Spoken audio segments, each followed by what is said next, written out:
ജോ പെപ്ടോക്സിലേക്ക് ഏവർക്കും സ്വാഗതം.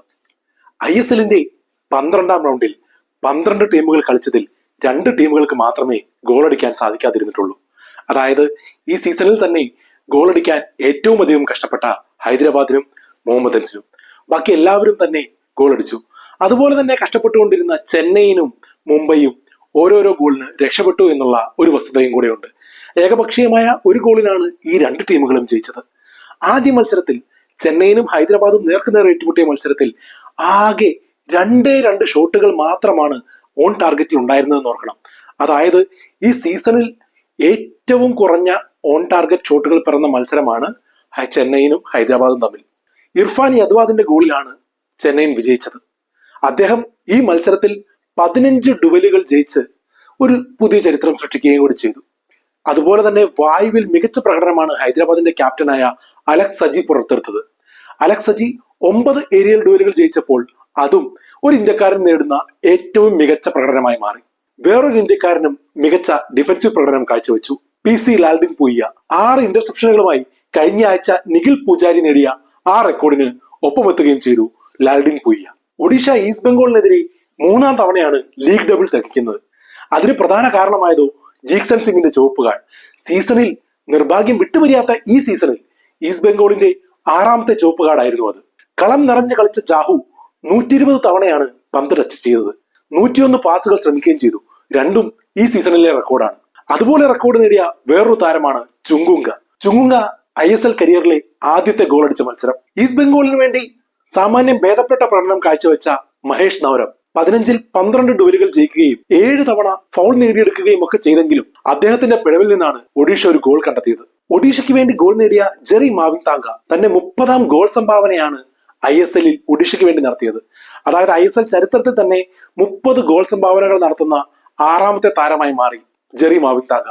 ഇതിനു മുമ്പ് ഈ നേട്ടം കൈവരിച്ചത് ആരൊക്കെയാണെന്ന് നോക്കിയാലാണ് ഇത് എത്ര അപൂർവമാണെന്ന് മനസ്സിലാക്കാൻ സാധിക്കുക. സുനിൽ ഛേത്രി, മൻവീർ സിംഗ്, ലാലിൻസ്വാല ചാങ്തെ, ബ്രാൻഡൻ ഫെർണാണ്ടസ്, ബിപിൻ സിംഗ്. ഈ 5 പേർക്ക് ശേഷം 6ാമതായിട്ടാണ് ഒരു ഇന്ത്യൻ താരം 30 ഗോൾ സംഭാവനകൾ ISLൽ നടത്തുന്നത്. ഒഡീഷയ്ക്ക് വിലങ്ങുതടിയായത് ഈ മത്സരത്തിലും 2 തവണ ഗോൾ പോസ്റ്റ് ആണ്. അതായത് ഈ സീസണിൽ മൊത്തം നോക്കുകയാണെങ്കിൽ 8 തവണയാണ് ഒഡീഷയുടെ ഗോൾ ശ്രമങ്ങൾ പോസ്റ്റിൽ തട്ടിത്തെറിക്കുന്നത്. ഏറ്റവും അധികം തവണ ഗോൾ അവസരങ്ങൾ പോസ്റ്റിൽ തട്ടിത്തെറിച്ചത് ആരുടെയാണെന്ന് നോക്കിയാൽ 1ാം സ്ഥാനത്ത് 8 എന്ന നമ്പറുമായി ഒഡീഷ FC ഉണ്ട്. ജംഷഡ്പൂർ പഞ്ചാബ് മത്സരത്തിന്റെ തുടക്കത്തിൽ തന്നെ പഞ്ചാബിന് ഫിലിപ്പ് മിർസലാക്കിനെ നഷ്ടമായി. അതിനുശേഷം ആദ്യ പകുതി അവസാനിക്കാറായപ്പോഴാണ് ഹാവിയർ സിവേരിയോ ഗോളടിച്ച് പഞ്ചാബിനെ വീണ്ടും പരിങ്ങലിലാക്കിയത്. ഹാവിയർ സിവേരിയോ ഗോളടിച്ചപ്പോഴൊന്നും തന്റെ ടീം തോറ്റിട്ടില്ല എന്നുള്ള ആ ISL ചരിത്രം, ആ ISL റെക്കോർഡ് പൊടിതെറ്റിയെടുക്കാൻ വീണ്ടും സമയമായി. 17 മത്സരങ്ങളായി ഇപ്പോൾ ആ റെക്കോർഡ് നിലനിൽക്കുന്നു.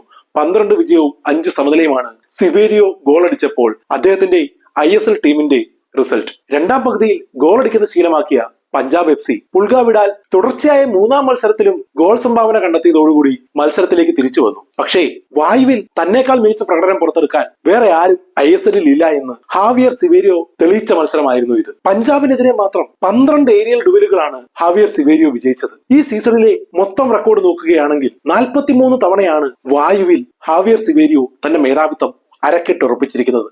അങ്ങനെ ISLലെ തന്റെ 8ാം ഹെഡഡ് ഗോളോടുകൂടി ജംഷഡ്പൂരിന്റെ വിജയം 2-1 സിവേരിയോ ഉറപ്പിച്ചു. അതായത് വെറും 6 ഹോം മത്സരങ്ങളെ ജംഷഡ്പൂരിന് കഴിഞ്ഞിട്ടുള്ളൂ. ഫർണസിൽ ഇതിനോടകം അവർ 5 വിജയം നേടിയിരിക്കുന്നു. ഒരു സീസണിലെ ഏറ്റവും അധികം വിജയം ഹോം ഗ്രൗണ്ടിൽ നേടുന്ന, അതായത് ഫർണസിൽ നേടുന്ന ജംഷഡ്പൂരിന്റെ റെക്കോർഡിനൊപ്പം എത്തിയിരിക്കുകയാണ് ഈ 2024-25 സീസണിൽ ജംഷഡ്പൂർ FC.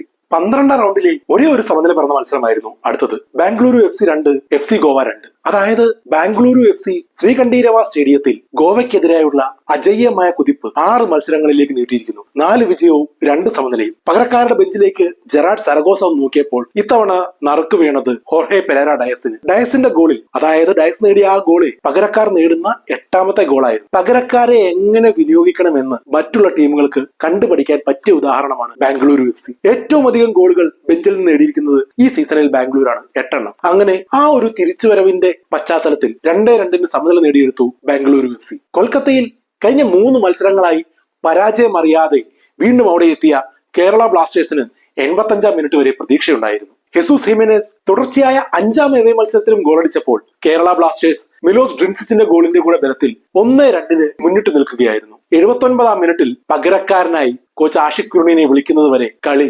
കേരളത്തിന്റെ കൺട്രോളിലായിരുന്നു. ഒരു മലയാളി വന്നിട്ട് കേരളത്തിന് പണി കൊടുത്തിട്ട് പോയെന്ന് പറയാം. 11 മിനിറ്റ് കളിച്ച ആഷിഖ് കുർണിയൻ അറ്റംപ്റ്റ് ചെയ്ത് 2 ഡ്രിബിളുകളും 4 ഡുവലുകളും വിജയിച്ച് 11 മിനിറ്റിൽ 26 ടച്ചുകളുമായി കളം നിറഞ്ഞ് കളിച്ചപ്പോൾ മോഹൻ ബഗാൻ നേടി 3-2 അത്യുഗ്രൻ വിജയം. നല്ല മികച്ച കളി പുറത്തെടുത്തെങ്കിലും കളം നിറഞ്ഞ് കളിച്ചെങ്കിലും അവസാനം വരെ വിജയപ്രതീക്ഷ നിലനിർത്തിയെങ്കിലും കേരള ബ്ലാസ്റ്റേഴ്സിന് വീണ്ടും ഒരു തോൽവി കൂടി. പിഴവുകൾ അതേപടി തുടരുന്നു. 3 ഗോളുകളാണ് ഇത്തവണ കൺസീഡ് ചെയ്തത്. ഈ സീസണിൽ ഏറ്റവും അധികം ഗോളുകൾ കൺസീഡ് ചെയ്ത ടീമും കേരള ബ്ലാസ്റ്റേഴ്സ് തന്നെ. തുടർച്ചയായ 3-ാം മത്സരത്തിലും ക്ലീൻ ഷീറ്റ് നേടിക്കൊണ്ടാണ് മുംബൈ സിറ്റി ഈ റൗണ്ട് അവസാനിപ്പിച്ചിരിക്കുന്നത്. വിക്രം പ്രതാപ് സിംഗിന്റെ ഏകപക്ഷീയമായ ഒരു ഗോളിൽ മുംബൈ സിറ്റിയുടെ വിജയത്തോടുകൂടി ഈ റൗണ്ട് അവസാനിച്ചു. 10 പേരായി ചുരുങ്ങിയ മുഹമ്മദൻ സ്പോർട്ടിങ്ങിനാവട്ടെ ഒരു ഷോട്ട് പോലും ലക്ഷ്യത്തിലെത്തിക്കാൻ സാധിച്ചില്ല. അതായത് ഒരു ഷോട്ട് പോലും ഓൺ ടാർഗറ്റിൽ ഇല്ലാതെ ഒരു മത്സരം അവസാനിപ്പിക്കുന്ന ഈ സീസണിലെ 2ാമത്തെ ടീമായി മാറി മുഹമ്മദൻ സ്പോർട്ടിംഗ്. ഹൈദരാബാദ് ആയിരുന്നു ആദ്യത്തേത്. അതായത് ഏറ്റവും പുറകിലുള്ള 2 ടീമുകൾ ഏതൊക്കെയാണെന്ന് ചോദിച്ചാൽ ഒരുപക്ഷെ എല്ലാവരും തന്നെ നിസ്സംശയം പറയും മുഹമ്മദൻസും ഹൈദരാബാദും എന്ന്.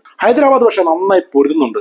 മുഹമ്മദൻസിൽ ആ പോരാട്ട വീര്യം പോലും കാണാൻ സാധിക്കുന്നില്ല എന്നുള്ളതാണ് നിരാശജനകമായ ഒരു വസ്തുത. അതായത് 6 ഹോം മത്സരങ്ങളിൽ അവർ പരാജയപ്പെട്ടിരിക്കുന്നു. 8 തവണ അവർ ഗോൾ വഴങ്ങിയപ്പോഴൊക്കെ മത്സരം പരാജയപ്പെട്ടിരിക്കുന്നു. അതായത് ഒരു ഗോൾ വഴങ്ങിക്കഴിഞ്ഞാൽ അവർക്ക് തിരിച്ചു വരാനേ സാധിക്കുന്നില്ല എന്നുള്ളതാണ് ISL-ലെ ഈ സീസണിലെ വസ്തുത. പ്രൊമോഷൻ നേടി വന്ന മുഹമ്മദൻ സ്പോർട്ടിംഗ് നന്നായി വെള്ളം കുടിക്കുന്നു എന്ന് ചുരുക്കം. ആകെ ഒരു 12 റൗണ്ടിന്റെ മൊത്തം ഒരു അവലോകനം നോക്കുകയാണെങ്കിൽ 5 ടീമുകൾ വിജയിച്ചു. 2 ടീമുകൾക്ക് മാത്രമേ ഗോൾ അടിക്കാൻ സാധിക്കാതെ പോയിട്ടുള്ളൂ. അതായത് ഹൈദരാബാദിനും മുഹമ്മദൻസിനും. ഗോൾ അടിക്കാൻ നന്നായി വിയർക്കുന്ന 2 ടീമുകൾ. ഏറ്റവും കൂടുതൽ ഗോൾ അടിച്ചതാവട്ടെ 3 ഗോൾ അടിച്ച മോഹൻ ബഗാൻ സൂപ്പർ ജയന്റ് ആണ്. ഏറ്റവും നല്ല ഡിഫൻസ് ഉള്ള മോഹൻ ബഗാൻ സൂപ്പർ ജയന്റിനിട്ട് ഇത്തവണ കേരള ബ്ലാസ്റ്റേഴ്സ് 2 ഗോൾ അടിച്ചു എന്നുള്ളതാണ് ശ്രദ്ധേയമായ മറ്റൊരു വസ്തുത. ഏറ്റവും കൂടുതൽ ഗോൾ വഴങ്ങിയ കേരള ബ്ലാസ്റ്റേഴ്സ് 3 കൂടി അവരുടെ അക്കൗണ്ടിലേക്ക് ചേർക്കുകയും ചെയ്തു. ഇതൊക്കെയാണ് ISL-ന്റെ 12ാം റൗണ്ടിലെ കണക്കുകളും വസ്തുക്കളും. കൂടുതൽ വിവരങ്ങളുമായി അടുത്തയാഴ്ച കാണാം.